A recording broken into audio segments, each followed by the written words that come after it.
2011 we had an extraordinary flood event, and it demonstrated quite clearly what we might be facing in terms of future flooding with sea level rise and increased rainfall.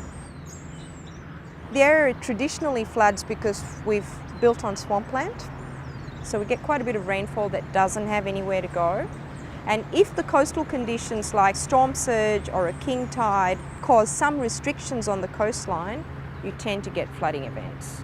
So the flood modelling that we're doing is basically to get an idea of what future flooding might look like for the city. Other than doing that, what we want to be able to do with the CSIRO project is actually start to model some of the solutions we're thinking about in terms of future flooding to see whether they're effective. Essentially what the program does is it gets the information about the urban infrastructure, things like the canal, also the weather forecast data, and it comes up with a visual representation of what might happen if there was flooding. It also allows you to start putting in these mitigation options and actually evaluating them to test what's going on before committing the money to actually build the infrastructure.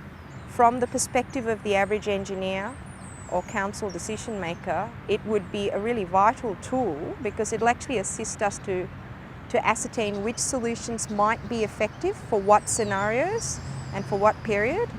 And that then gives us a relatively good starting point for negotiating what infrastructure needs to go down at what cost when.